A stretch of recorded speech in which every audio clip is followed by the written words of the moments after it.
살아내는 실력이 너무나 다른 내 모습을 볼 때에 이 모습도 주가 사랑하실까. 자신 없는 내 모습 그저 주님 앞에 있네. 나 같은 자도 사랑하여 주시고 한 번도 나를 떠나지 않으셨네. 아픔 속에 주를 찾게 여긴 나 꾸짖지 않으시고 내 손 잡아주시네. 오직 주님 안에 두려움 없네. 고난을 통해 날 만드시는 인데 주님만이 내 모든 것 되시네. 주의 강한 손 날 붙드시네. 오직 주님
말씀드리면 오늘은 맥주 감사 주일입니다. 평상시 같으면 우리가 맥주 감사 주일 예배를 좀 초대도 하고 또 여러 가지 행사도 하고 의미를 부여를 할 텐데 시국이 또 그렇지가 않습니다. 그래서 오늘은 맥주 감사 주일의 의미를 간략하게 또 이해하고 또 말씀을 통하여서 지난 시간뿐만 아니라 다가올 시간에 우리가 또 어떤 열매를 맺어야 될지에 대해서 말씀으로 현장에 계신 분들과 또 방송을 듣고 계신 분들에게 함께 나누기를 원합니다. 우리 윌슨 집사님이 지난주에 출국을 하셨습니다. 무사히 잘 도착하기를 바라고 윌슨 집사님뿐만 아니라 지금은 또 상황이 많이 안 좋아졌기 때문에 우리 성도님들이 참 안전하게 자신을 지키는 것이 필요합니다. 아무쪼록 좀 안전을 지켜주시고 무엇보다도 다음 주나 이번 주부터 또 학교에 가게 되면 자녀들이 많이 걱정될 텐데 참 위생 같은 거 좀 철저하게 잘 해주시고요. 제가 또 목사로서 우리 성도님들이 더위와 이런 환경들 때문에 또 믿음이 약해지지 않을까 참 걱정이 됩니다. 온라인으로 방송되는 이 영상과 또 유튜브에서 또 진행되는 또 지금까지 또 저장되어져 있는 예배의 시간이 있습니다. 성도님들께서 꼭 틈이 나시는 대로 영상 예배를 좀 봐주시기 바랍니다. 그리고 제가 수요일마다 짤막하게 말씀을 요약해서 카드 형식으로 보내고 있습니다. 우리 성도님들께서는 시간을 내셔서 그 말씀들을 묵상하시고 또 드라마 바이블 또 성경 읽기도 보냈잖아요. 이 성경 읽기도 시간을 내셔서 수요일 예배를 대신해서 그 말씀들을 묵상하고 가능하다면 가정에서 가족과 함께 또 자녀들과 함께 그 말씀들을 나누었으면 참 좋겠습니다. 자, 오늘 말씀을 보도록 하겠습니다. 오늘 말씀은 갈라디아서 2장 11절에 있는 말씀이죠. 우리 주보에 나와 있는 대로 갈라디아서 2장 11절 우리 함께 읽어보도록 하겠습니다. 시작. 그런데 베드로가 안디옥에 왔을 때 그가 잘못한 일이 있었으므로 나는 여러 사람 앞에서 그를 책망하였습니다. 오늘 말씀의 제목을 한번 볼까요? 말씀의 제목은 온유한 사람이 됩시다. 따라서 합시다. 온유한 사람이 됩시다. 오늘은 맥주 감사 주일이죠.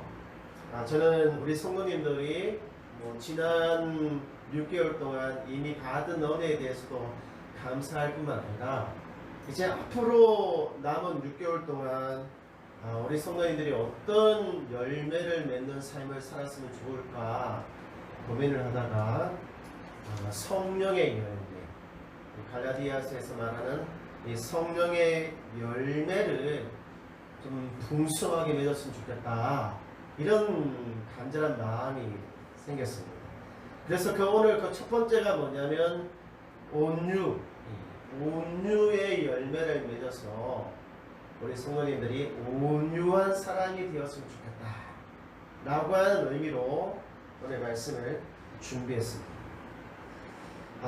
우리 성도님들은 이 온유라고 했을 때 이 온유가 어떤 의미를 가지고 있을까요? 이 한자로 보면 온유, 온순, 온화라고 하는 그런 뜻으로 사용이 되어지고, 영어로 보면 젠틀하다, 신사적이다, 뭐 이런 의미로 또 따뜻하다, 뭐 마일드하다, 뭐 스위트, 달달하다, 뜻은 좀 표현하기가 참 어렵지만, 이 온유하다라고 하는 말을 보통 이런 식으로 사용을 한다는 거예요. 그래서 온유한 사람이라고 했을 때 저 사람은 참 좋은 사람이다, 또 성격이 참 좋은 사람이다, 착한 사람이다, 뭐 이렇게 생각을 한다는 거예요. 그래서 이 온유한 사람, 착한 사람, 뭐 성격이 좋은 사람 이런 사람들은 보통 다른 사람들이 좀 싫은 소리, 나쁜 말을 하더라도 이렇게 좀 이렇게 내뱉지 못하고 이렇게 잘 참는다는 거예요. 듣기 싫은 말은 남들이 듣기 싫어하는 말은 되도록 하지 못하고 또 어떤 일들이 일어났을 때 평화적으로 해결하려고 하지 어떤 다툼을 통해서 또는 어떤 논쟁을 통해서 문제를 해결하려고 하지 않는다는 거예요. 다툼 없이 그냥 문제를 좋은 거다라고 해서 덮어 놓으려고 한다는 것이지요. 많은 그리스도인들이 이렇게 하는 것을 온유한 사람이다라고 이해를 하는 것 같아요. 그런데 이것은 성경이 말하는 온유가 아닙니다. 우리 성도님들은 성경이 말하는 온유가 무엇인지 아셔야 되는데 성경이 말하는 온유라고 하는 것은 이런 뜻이에요. 여기에 보면 동물이나 짐승, 동물과 짐승이 길들여지기 전에는 굉장히 야생의 그런 성향이 있어서 굉장히 날뛰입니다. 특히 야생마 같은 경우는 덜판을 자유롭게 뛰어다녔던 짐승이잖아요. 근데 이것이 사람에게 길들여지는 이 과정이 훈련을 통해서 이렇게 길들여지는 거예요. 근데 주인과 그의 말에 복종하는 것, 이것이 온유라고 하는 그런 의미인 것입니다. 근데 자세히 보면 그 야생에서 길들여진 이 동물이 모든 사람에게 다 길들여지는 것이 아니에요. 순종하는 것이 아닙니다. 복종하는 것이 아니에요. 오직 한 사람, 그 주인에게만 유독 온순하고 착하고 부드럽고 복종을 하는 것을 뭐냐면 온유하다라고 이야기를 하는 것이죠. 저는 이런 온유한 모습을 바울에게서 찾았습니다. 어디에서 찾았냐면 이 복음의 진리, 이 그림을 보면 이 복음의 진리를 대하는 바울의 태도에서 바울이 참 온유한 사람이구나 라고 하는 것을 알게 되었던 것이죠. 바울을 자세히 보면 있잖아요. 모든 것에 대해서 참는 것이 아니에요. 모든 것에 대해서 복종하는 것이 아닙니다. 무엇에 대해서? 복음의 진리에 대해서는 그의 생각과 그의 뜻과 달라도 마치 어린아이처럼 순수하게 그것을 따라가고 순종하는 모습을 보여주고 있어요. 그런데 복음의 진리가 아니잖아요. 이때는 길들여지지 않은 야생마처럼 막 날뛰기 시작하는 거예요. 받아들이지도 않고 그것을 말하는 사람에 대해서 그래서 복음의 진리에 대해서 이렇게 알리려고 하고 하는 그런 노력들을 한다는 것이죠. 그래서 이 복음의 진리를 대하는 바울의 이 태도가 바로 온유라고 하는 이 단어랑 너무나 비슷하다는 것이죠. 바울의 이런 온유함을 가장 잘 나타내주는 성경 구절이 뭐냐면 오늘 우리가 읽었던 갈라디아서 2장 11절이라는 것입니다. 2장 11절 다시 한번 보도록 하겠습니다. 그런데 베드로가 안디옥에 있을 때 그가 잘못한 일이 있었으므로 나는 여러 사람 앞에서 그를 책망하였습니다. 우리 성도님이 이 성경 구절 읽으면서 바울이 온유하다고? 도대체 뭘 보고 바울이 온유하다는 거야? 이렇게 생각을 할 수도 있을 것입니다. 자세히 한번 봐보시기 바랍니다. 바울이 여기에서 중요하게 생각하는 것이 있어요. 중요하게 개인적인 일, 아니면 사적이고 공적이고 하여튼 어떤 일들에 대해서 굉장히 중요하게 생각하는 일이 있는데 그것이 뭐냐면 그가 잘못한 일이라고 해요. 그가 잘못한 일. 그러니까 베드로가 안디옥에서 뭔가를 잘못했는데 이것 때문에 바울이 이렇게 책망을 했잖아요. 굉장히 중요한 일이라는 거지. 도대체 베드로가 무엇을 잘못했을까? 그가 잘못한 일이 무엇일까? 라고 했을 때 갈라디아서를 자세히 읽어보면 베드로가 잘못한 일이 뭐냐면 복음의 진리를 따르지 않은 일 때문에 베드로가 있잖아요. 바울이 베드로에게 책망을 했다는 것이죠. 근데 여기서 말하는 그 복음의 진리, 베드로가 잘못한 일이 뭐냐라면은 그 복음이라고 하는 것은 하나님의 자녀와 하나님의 백성이 되기 위해서 더 이상 율법이 조건이 되지 않는다는 거잖아요. 이제는 오직 믿음으로 유대인이나 이방인이나 모두 한 하나님의 자녀가 되고 동등한 하나님의 백성으로서 한 몸된 교회 공동체를 세워간다 라고 하는 것이 복음의 진리라는 것이죠. 그런데 이 복음의 진리에 대해서 베드로가 뭔가 심각하게 잘못을 범했다는 것을 말씀해주고 있는 것입니다. 바울은 이 복음의 진리에 따라서 안디옥에서 교회를 세웠어요. 이 안디옥 교회가 어떤 교회입니까? 다양한 신분과 다양한 인종과 다양한 언어를 사용하는 사람들이 모여서 함께 예배드리고 함께 음식을 나누고 함께 교제를 나누는 그런 공동체였거든요. 그런데 베드로가 이 복음의 진리를 따르지 않음으로써 이 공동체 내 심각한 문제가 발생하게 됐다는 것입니다. 도대체 베드로가 무엇을 했길래 이처럼 바울이 그를 책망을 했을까요? 갈라디아서 2장 12절에 있는 말씀을 보시면 그것은 그가 이방인과 함께 음식을 먹다가 야고보가 보낸 유대인 몇 사람이 들어오는 것을 보고 겁이 나서 나가버리는 일이었습니다. 우리 선생님 이거 봐보세요. 도대체 이게 뭐가 그렇게 대단한 일일까요? 뭐가 그렇게 대단한 일이길래 베드로에게 당신 그것이 잘못됐어, 복음의 진리에 맞지 않아 라고 그것을 복음의 진리를 지키기 위하여 그렇게 바울이 몸부림을 쳤을까요? 여기 이 사건이 뭐가 그렇게 대단할까요? 같이 밥 먹다가 누군가가 오니까 그 자리를 그냥 슬쩍 피해버리는 사건이잖아요. 우리도 이런 데 많이 경험할 수 있잖아요. 누군가 밥을 먹다가 좀 껄끄럽고 좀 부담스럽고 또 만나면 좀 그런 사람들, 이런 사람들이 있으면 그냥 은근슬쩍 그냥 자리를 피하는 경우 있을 수 있잖아요. 어떻게 보면 이거는 좀 지혜로운 모습일 수도 있단 말이에요. 사실 우리가 똥이 무서워서 피하는 것이 아니라 더러워서 피한단 말이에요.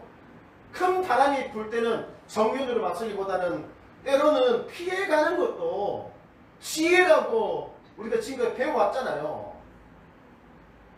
그런 의미에서 이 본문을 보면 베드로가 참 지혜롭다 라고 이렇게 볼 수도 있는데, 바울은 이거 밥을 함께 먹다가 누군가가 왔을 때 자리를 은근 피해버리는, 그냥 함께 밥을 안 먹은 것처럼 입을 딱 닦아버리고 그냥 피해버리는 이것을 복음의 진리에 어긋나는 행동으로 보고 있다는 거예요. 그러니까 어때요? 바울의 입장에서는 복음의 진리를 무너뜨리는 베드로의 이 행동에 대해서 이렇게 해서는 안 되겠다, 이것을 끝까지 지켜야 되겠다라고 하는 그런 마음이 생겼을 것이 분명하죠.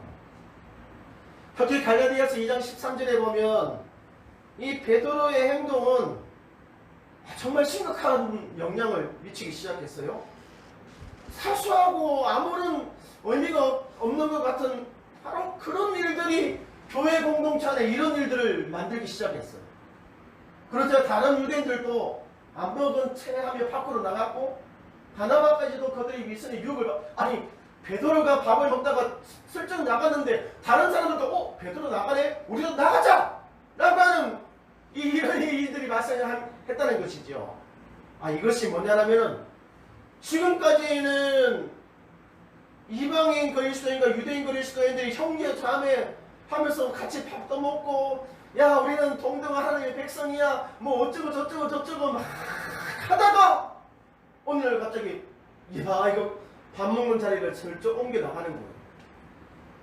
이런 현상이 결국은 같은 건물 안에 두 개의 공동체를 만들기 시작을 한 것입니다. 이방인 그리스도인 공동체와 유대인 그리스도인 공동체를 만들기 시작을 한 거예요. 한 몸 된 교회가 결국은 이 단순하고 사소한 일상적인 삶에서 발생할 수 있는 이 사건 때문에 분열되기 시작을 하는 거예요. 와, 진짜 어떻게 이렇게 사소한 일이 이런 결과를 발생할 수 있는지 놀라울 따름이죠. 이 그림 하나 보시기 바랍니다. 여러분, 이게 뭐예요? 이렇게 부지런히 이렇게 쌓아 올리잖아요, 그죠? 쌓아 올리다가 어느 하나가 쑥 잘못 빠지면 어떻게 됩니까? 우르르 무너졌잖아요. 공정탑이 무너지는 거잖아요. 바울은요, 베드로가 지금 밥을 먹다가 은근슬쩍 빠지는 이 행위가 이렇게 지금까지 정말 피땀 흘려서 쌓아 올린 그 안디옥 교회, 공주라는 교회, 그것을 무너뜨리는 행위라고 말씀을 하고 있는 것이죠. 그래서 어떻게 그를 책망을 하는 것이죠. 저는 바울의 이 온유한 그 마음이 어떻게 표현이 되어졌냐라고 했을 때 갈라디아서 2장 11절 다시 한번 보시기 바랍니다. 책망이라고 하는 형식으로 표현이 되어졌다는 겁니다. 책망. 근데 이 책망이라고 하는 것은 단순하게 그를 인간적으로 비난한다 그런 것이 아닙니다. 굉장히 화가 나가지고 그를 막 인격적으로 모독을 한다 막 그런 것도 아니에요. 근데 이 책망이라고 하는 것은 뭐냐면 베드로의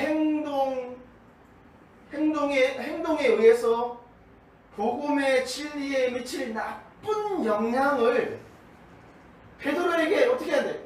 정말 마음을 담아서 진심을 담아서 충고를 하는 그런 그 자세, 태도, 이것이 책망이라고 하는 것이죠. 바울의 개인적인 이익을 위해서, 바울의 개인적인 목적을 위해서 바울이 그렇게 한 거 아닙니다. 복음의 진리를 지키기 위해서. 그보다 연장자이고 또 예수님의 그 제자잖아요. 순제자잖아요. 베드로가. 누가 함부로 이렇게 말을 할 수가 없는 그런 존재인데, 그럼에도 불구하고 바울이 있잖아요. 베드로에게 모든 사람 앞에서 공개적으로 그를 책망을 했다는 거예요. 여러분, 이 성경의 구절을 읽으면서 도대체 바울이 어떤 마음으로 책망을 했을까? 라고 말을 할 수도 있는데, 갈라디아서 6장 1절에는 바울의 이 마음을 자신의 입으로 표현을 하고 있습니다. 한번 읽어보시기 바랍니다. 6장 1절. 형제 여러분, 어떤 사람이 잘못을 범했다면 성령님을 따라 사는 여러분은 온유한 마음으로 그런 사람을 바로잡아 주십시오. 그럼 우리가 온유가 뭐냐? 추상적으로 자꾸 생각을 하는데, 바울은 구체적으로 누군가가 복음의 진리에 대해서 어긋나게 행동할 때 정말 진심을 담아서 그것을 바로잡으려고 그 열심을 내는 진지한 태도, 이것을 온유한 마음이다 라고 이야기를 하고 있는 것이죠. 아, 그래? 아, 나보다 나이도 많은데, 나보다 경력도 더 많은데, 아, 내보다 더 잘 나가는데, 아, 내가 좀 참지, 저 사람이 잘못해도 좀 참지, 그런 것이 아니라고 하는 것이죠. 온유한 심령, 이 온유한 마음이라고 하는 이 표현을 통해서 있잖아요. 우리가 누군가를 책망하고 누군가를 바르게 잡으려고 할 때 사람들이 있잖아요. 말로만 이렇게 바로 잡으려고 해요. 마음이 없이. 근데 온유라고 하는 것은 누군가를 책망하려고 할 때는 어떻게 해야 되는 것이냐? 말로 하는 것이 아니라 마음으로 그것을 해야 된다는 것을 또 말씀해주고 있는 것이죠. 그러니까 우리가 이런 말을 자주 사용하잖아요. 아, 저 사람은 하는 말은 다 맞는데 괜히 기분 나빠요. 그러니까 옳은 말만 하는데, 내가 잘못했는데 잘못한 것을 옳은 말만 해서 지적을 해주는데, 지적받고 난 다음에 기분이 굉장히 나쁜 거예요. 당신의 말은 맞기는 맞는데 기분은 나빠. 그런 일 있어요, 없어요? 아, 그런 거 많지요. 특히 가까이 있는 사람들이 나의 잘못에 대해서 지적을 해주잖아요. 당신 이랬고 뭐 이렇게 맞아요. 맞는데 죽고 난 다음에 기분이 나쁜 거예요. 왜 그런지 아세요? 그거는 말로만 하기 때문에 그렇습니다. 진심이 담겨져 있는, 마음이 담겨져 있는 충고가 아니기 때문에 그런 것입니다. 온유라고 하는 것은요, 온유의 심령, 다시 말하면 온유함, 뭔가가 잘못됐을 때 그것을 고치고 바르게 잡으려고 하는 열심히 있는 이 태도는 말로만 하는 것이 아니라 상대방을 정말 진심으로 위하는, 그 사람을 정말 바르게 세워주고 싶다라고 하는 그 마음으로 할 때 비로소 효과가 나타난다는 거예요. 우리가 바울이 베드로를 책망했다, 겉으로 보면 막 공격을 한 것처럼 보이지만 바로 정말로 온유한 심령으로 베드로를 책망을 했어요. 그 결과 어떻게 되었을까요? 바울과 베드로의 관계는 깨어지지 않고 두 사람이 협력해서 하나님의 나라를 세워갈 수 있었어요. 그리고 바울과 또 유대인, 바울과 성도들의 관계도 너무나 좋게 그 결론을 맺게 되어졌어요. 그리고 교회 공동체도 더 든든하게 세워줄 수 있었던 것이죠. 저 자신도 이 온유한 마음으로 인해서 한 사람의 성도를 얻은 경험이 있습니다. 그러니까 꽤 오래전에 전 교인이 서해안에 그 수양회를 간 적이 있습니다. 휴가를 바닷가에서 교인들과 함께 보낸 거죠.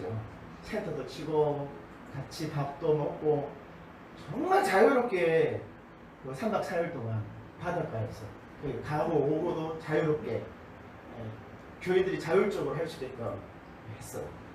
마지막 날, 근데 마지막 날에 문제가 생겼습니다. 마지막 날 혹시나 문제가 있을까봐 제가 밤잠을 설치지 않고 그 순찰을 돌았거든요. 그럼에도 불구하고 교인들이 그 잠을 자는 그 텐트 안에서 불을 끄고 아주 수상한 일을 했어요. 우리가 살아계신 주님을 영접하고 주님과 함께 살아야 되는데 그 텐트 안에서 다른 주님과 함께 그 주님을 마시는 일이 있었다는 거예요. 이 다른 주님이 뭔지 아시겠죠? 우리 그리스도인들이 이렇게 교회가 하는 공적인 그런 행사에서 그런 주님을 이렇게 마시면 안 되는 거거든요. 그런데 그날 저녁에 그런 일이 있었던 것이죠. 제가 아침 일찍 순찰을 돌다가 이상한 냄새가 나가지고 그 사실을 알게 되었습니다. 이분이 나이가 70이 넘으신 분이셔요. 근데 30대 중반인 저에게 이것이 딱 들키게 된 것이죠. 얼마나 당황스러워하는지 말이죠. 또 모든 짐을 다 싸들고 인천으로 올라왔는데 제가 이제 고민이 생긴 거예요. 교회가 하는 이 공동체 행사에서 참 해서는 안 되는 일을 한 이 사람을 어떻게 해야 될 것인가? 그냥 조용히 넘어가야 될까? 아니면 잘못됐다는 것을 이야기하고 그것을 고칠 수 있게끔 해야 될까? 참 고민이 많았습니다. 한참을 고민을 하다가 제가 전화를 걸었습니다. 전화를 걸어서 그 집사님에게 저의 마음을 이야기를 했어요. 제 마음. 그러니까 집사님 당신이 잘못했습니다. 그렇게 하면 안 되죠. 막 야단을 치던 것이 아니라 제 마음 있잖아요. 집사님께서 그렇게 하시는 이것이 집사님 개인의 신앙생활에 어떤 영향을 미치는지, 그리고 그것이 교회 공동체에 도대체 어떤 나쁜 영향을 미치는지에 대해서 제가 진짜 있잖아요. 너무나 간절한 마음으로 이야기를 나누었어요. 그러니까 저의 마음을 솔직하게 까놓고 이야기를 한 거예요. 그리고 혹시나 이것 때문에 저번에 교회를 안 나오겠다라고 한다면 제가 사표서를 각오를 했잖아요. 이 양복 주머니에 사표서를 딱 하나 작성을 하고 전화를 걸었거든요. 그러니까 그 사람을 그 나쁜 일을 행했기 때문에 쫓아내기 위해서가 아니라 그럼에도 불구하고 그 사람을 다시금 세우기 위해서 정말 간절한 마음으로 그 전화를 걸었는데 정말 다행히도 있잖아요.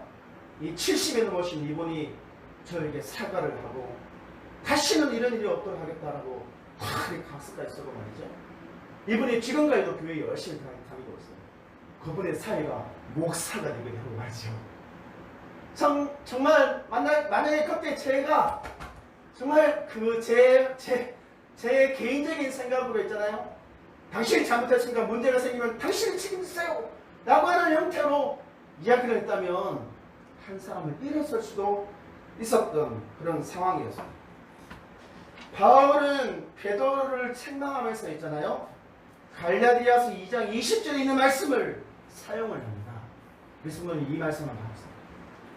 그러니까 이 말씀이 하나의 성경 구절만 있을 때는 참 무슨 의미인지 모르겠지만 전체적인 맥락 안에서 왜 이 말씀이 사용되어졌는지를 이해를 하면 놀랍습니다.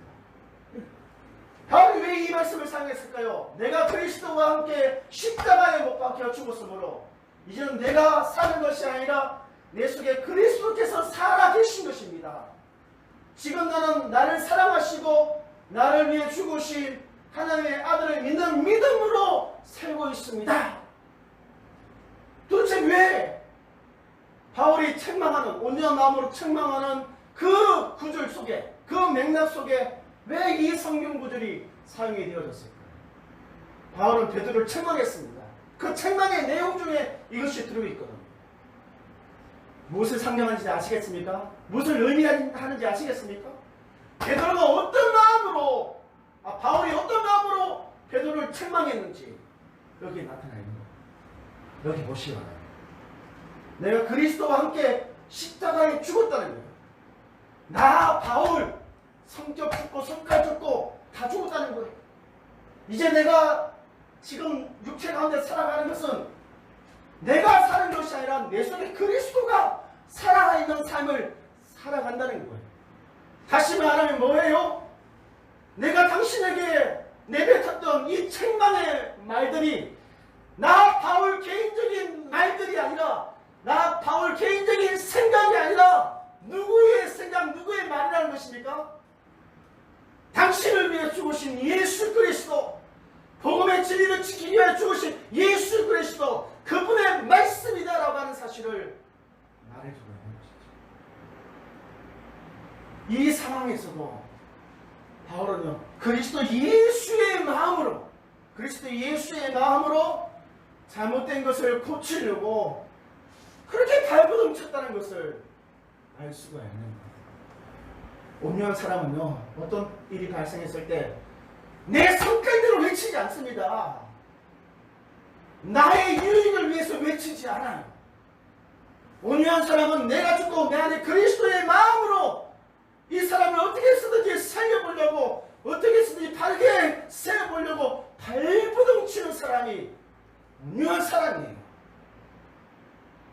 우리 부모 되시는 분들 온유한 사람 되시기 바랍니다. 여러분의 자녀를 바르게 세우고 싶다면 그리스도 예수의 마음으로 온유한 마음을 갖고 자녀를 책망하시기 바랍니다. 할렐루야. 한번 저를 따라서 해보시기 바랍니다. 온유한 마음이 사람을 살리고, 온유한 마음이 교회를 살리고, 온유한 마음이 나의 가정을 살립니다. 할렐루야. 내 안에 내가 죽고, 제발 내 성깔 죽고, 내 안에 예수님의 마음으로 잘못한 사람들을 바르게 참으려고 하시기 바랍니다. 아멘. 함께 찬양하도록 하겠습니다.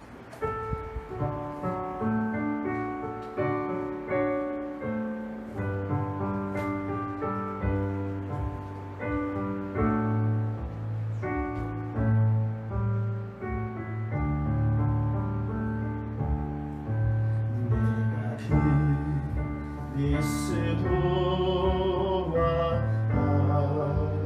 함께 십자가에 못 박혔나니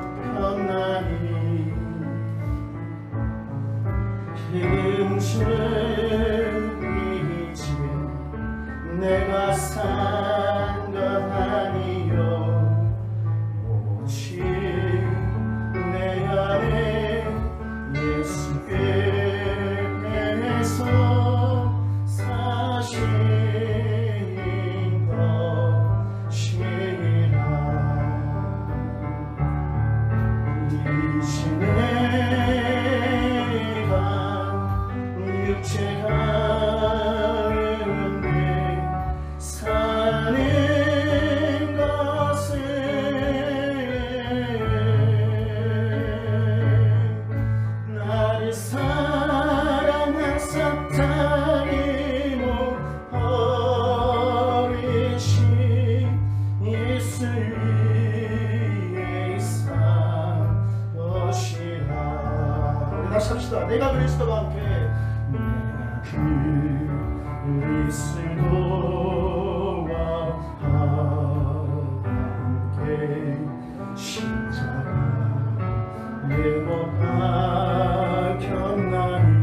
이 시간 함께 기도하기를 원합니다.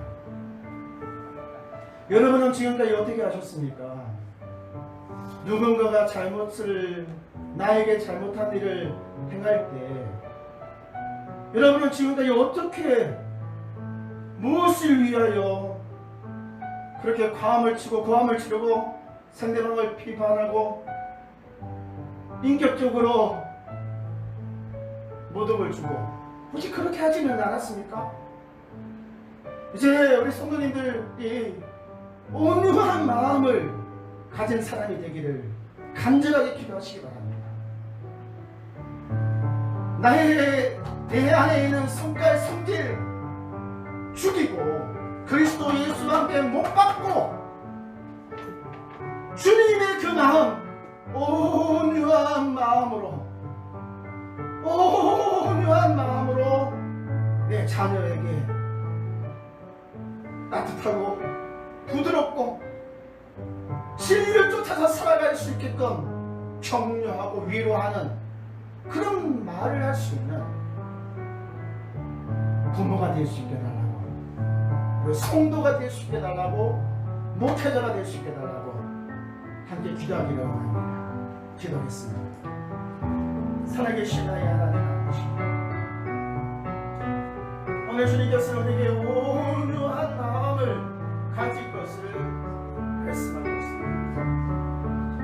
이 온유한 마음이 하나의 공동체를 세우기도 하고 하나의 공동체를 무너뜨리기도 합니다.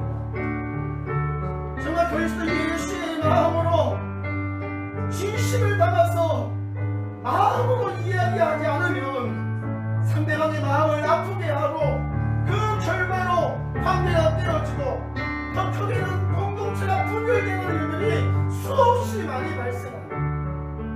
그렇게 가까이 있는 사람에게도 정말 이 온유한 신명으로 잘못을